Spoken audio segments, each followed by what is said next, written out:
Hi again, everybody. Bill Phillips here. We're ready for the 9-minute Phillip on this Wednesday. Hopefully, your day is off to a great start. It is a day that gets us closer to the Father's Day weekend.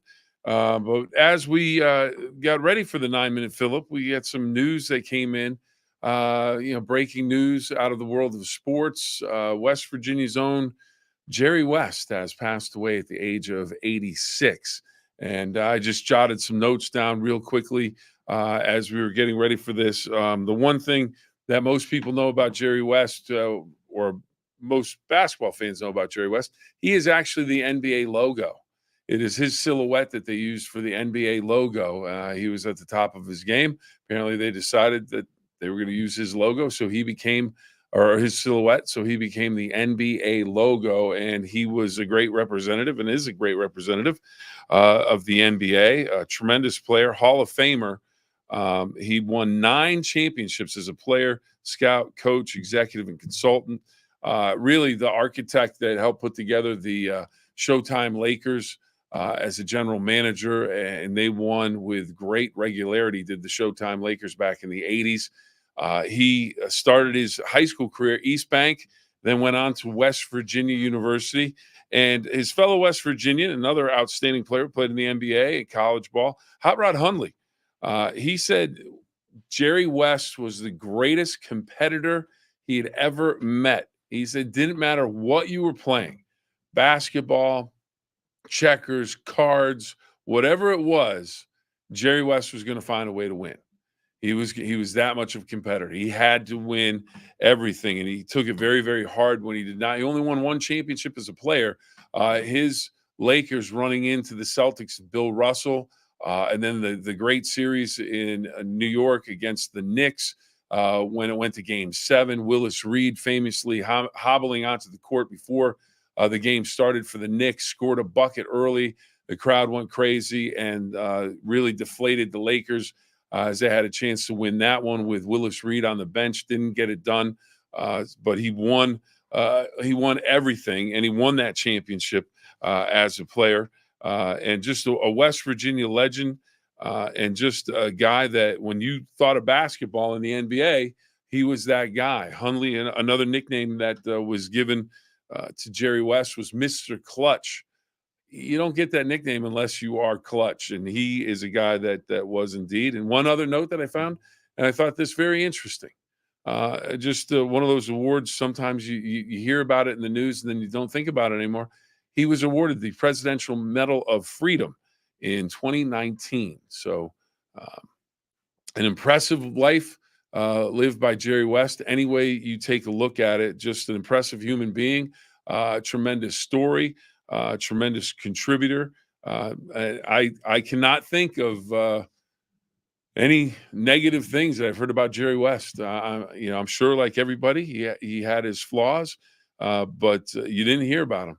He was top shelf all the way through and through. So Jerry West dies at the age of 86. So sad news to start off the 9-minute Phillip. Comments. Where are the comments? I need to click that button.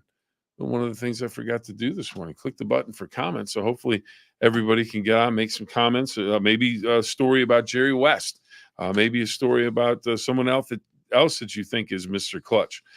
We also wanted to mention today, it is, where did I put that? Okay. We have our National Day list. Have to mention the National Day list. Peanut Butter Cookie Day, Jerky Day, Red Rose Day. I did not look exactly what Red Rose Day. I'm sure you just give the red roses out. Do you like beef jerky? I like beef jerky. I like it peppered. Pepper. Put a little pepper on it. Give it a little kick to it. A little pepper. Now, Jordan, I believe, big peanut butter cookie fan on Peanut Butter Cookie Day. And why not? It's not going to knock you off your feet like a chocolate chip cookie would, perhaps. But the peanut butter cookie with some milk. Oh yeah. Oof. Wait a minute, I may have to sit down for that one. That's good stuff. Peanut butter cookie day. So that's good stuff. Now, while we're on the topic of food, This is more disappointing news today. Joey Chestnut apparently out of the Nathan's Famous hot dog eating contest that happens every July 4th. Uh, of course, Nathan's Famous is the famous hot dogs made on Coney Island. It's right outside the original building. They packed the streets of Coney Island. There's people. It's nationally televised. Uh, he's won the mustard belt for winning the hot dog eating contest 16 times. Now, here's the deal. Apparently, Joey Chestnut decided, I'm going to take the cash. I'm going to take the cash. Now, Major League Eating, it's an actual league. There's a Major League Eating league.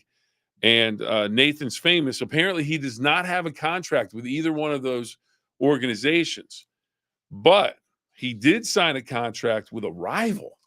Now, I don't want to say that this was a strategic move, but it sure is getting a lot of play, and why not?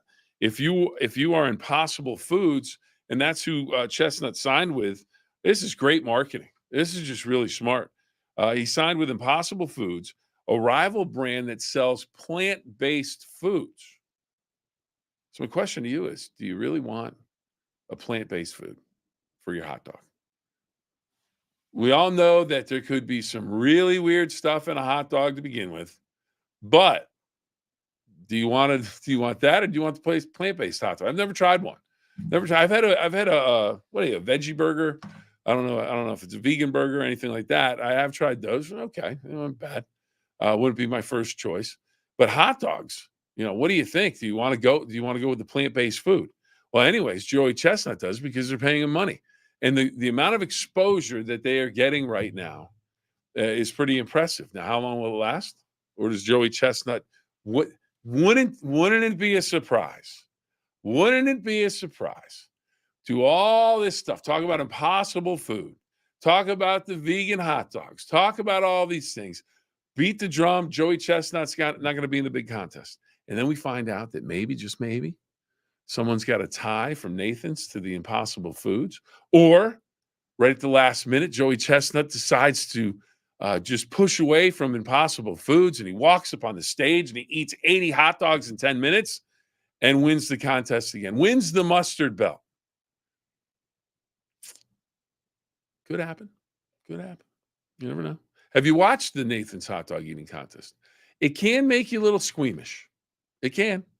As you're watching these hot dogs go down, and it's a bit insane to see someone eat, 2 hot dogs at a time, and they'll do how many? They're doing 8 hot dogs a minute or what?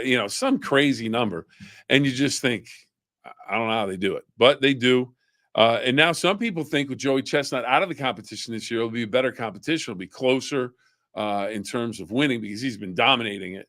But since he took over from Kobayashi, who, if you recall, from Japan, was the legendary. No one thought that you could beat him. Joey Chestnut's entire world was revolved around beating Kobayashi, and he got it done. He got it done. Drove him out of the game. So, anyways, and now the U.S. Open. Joe Nogueira stopped by yesterday, and we talked to him about the U.S. Open at Pinehurst #2. And today is a practice day down at Pinehurst.